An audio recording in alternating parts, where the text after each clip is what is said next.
Hey YouTube, KD2ETP here again. I just picked up the FT991A, which you see here on camera. I just took it out of the box. I have not powered it up yet. I did put some Anderson power poles on the back, got it plugged into the power supply. I have a 40 meter double bazooka put on the back of it, but that's all I've done. So let's turn it on for the first time and see.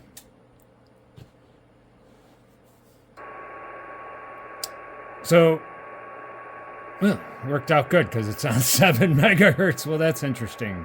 So, but anyways, interesting radio. So, you may ask, why would I buy that radio? I have the 710, which you can almost see in the background there, for an HF radio. Well, one thing I wanted in the shack was I wanted another radio for VHF and UHF. And I thought about the 9700, the ICOM 9700. But boy, that's all it does are the VHF and UHF and in the gigahertz there. And I wasn't really looking for that. I'm thinking that for field day and such, this would be a good radio to take out there. Then I could do some of the VHF and UHF that I want to do. I don't get into it that much. I typically use 2 meters when I do, as you've seen in some of my other videos, when I'm trying to call CQ on simplex and whatnot. So I think the VHF and the UHF feature of this that's what sold me on this. Aside from the HF now, I do like the idea of having the HF in there because, like I said, I could take this to field day, and now I can use the VHF and the UHF as well as the HF. And you kind of got a nice consolidated package to bring it in. Plus, you're running full power, 100 watts on HF and 50 watts on VHF and UHF. It seems like an interesting radio.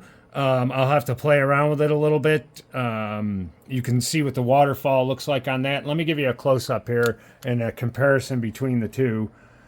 So that's the 991A with the spectrum on there. And then you can see what the 710 looks like. So a different type of scope on there. I'm not all that concerned about the scope that much. They are kind of nice. They're a useful feature. Oop, let me fix the... But it's not all that big of a deal for me because of what I want this radio for. So I don't know a lot about it. I did watch a couple videos and got some of the basics and whatnot. But it is what it is. And I guess you need to look to see what you want out of a radio when you go to buy one and the features that you're looking for. This particular one seemed to fit the bill for me. If you're looking for a quote-unquote, I don't like the term shack in a box, it seems like a pretty good choice there. I'm not sure the spectrum display down here is as great as some people would like. Again, that's not that big of an issue to me. For what I'm going to be using it for. So it'll be interesting to see, and as I play around with it more, from what I've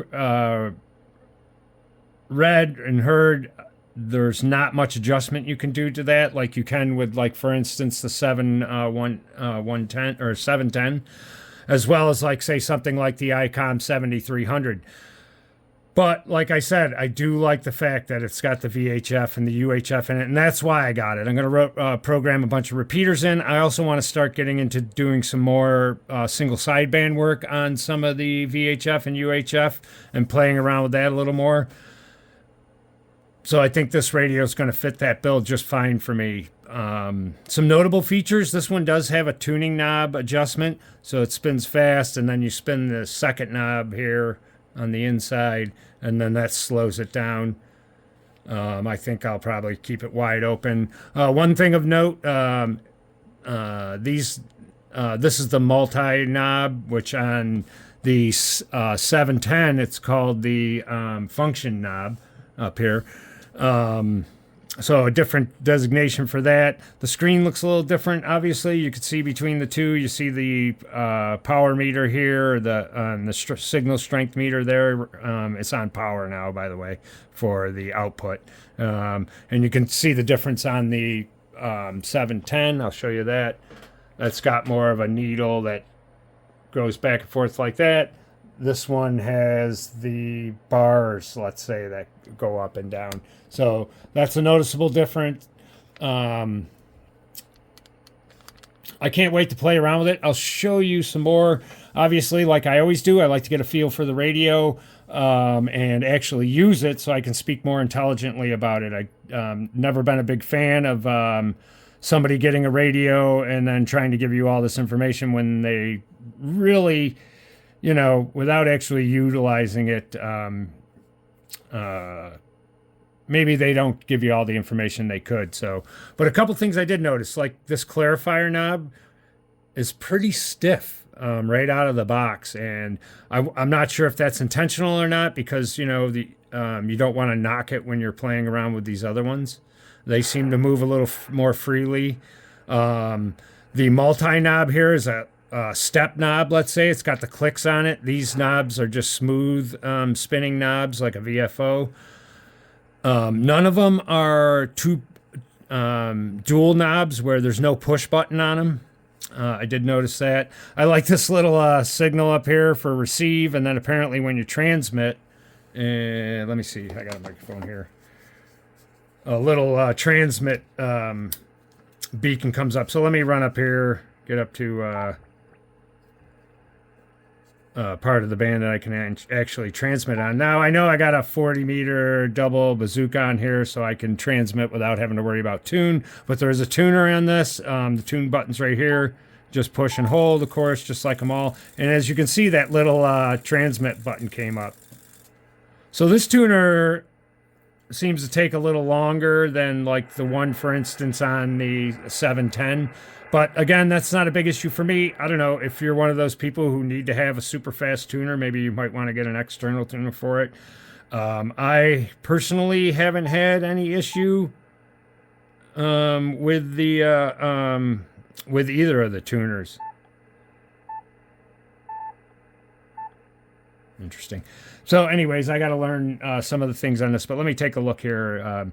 Kilo Delta 2, Echo Tango Papa, 1, 2, 3, 3, 2, 1. 1, 2, 3, 3, 2, 1.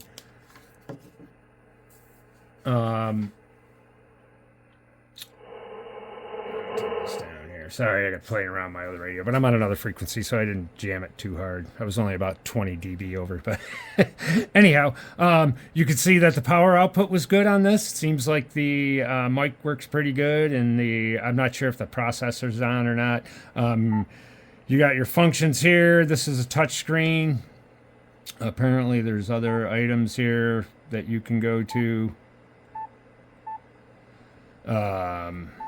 Like again, I don't know a lot about it. And then this, let me do this. This gets you to another memory screen. Then you use the multi-knob to scroll through them. I'm not sure how many memories there are here. It looks like there's quite a bit because you got repeaters and other things. So in size-wise, these two radios are almost identical as far as physical size, the 710 and the 991. This one obviously has a smaller screen than the 710, but has a lot more buttons on the front.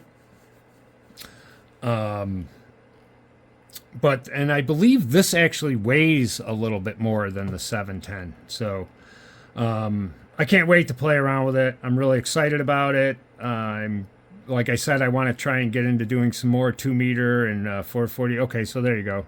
Let me see here. 153 menu items to go through, so that'll be interesting. So let's see, we'll select back. And then you have some of your settings right on the front here. This one's your meter, obviously. It says meter. SWR, compressor, blah, blah, blah. All your meter settings. And then your RF power.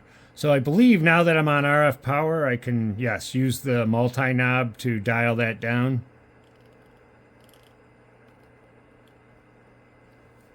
And then I could do the same with the mic gain. One other thing I do like about this radio too, and obviously it's a, you kind of need it for this type of radio, is you actually have an RF gain. And I believe that's also your squelch when you're in VHF and UHF. So, which is similar to the 710. And I'll be curious to see that, because the one thing I don't care for with the 710 is that you have to go into the menu settings to change that. And I'm not sure if that's the case on this. I'll be playing around with that more as well. But fun radio. I can't wait to get into it a little bit and have some fun playing around with that. I got to get a good antenna set up for 2 meter and 440. And then I may get, I don't know if I'm going to run another vertical or if I'll keep running this double bazooka off of this one. I like the way the vertical that I have hooked up to that one, the 710 works. So I think I'll be keeping that on there. And we'll do another video as soon as I get a little more used to this radio. Looks like there's a signal here. I'm going to go over to that real quick.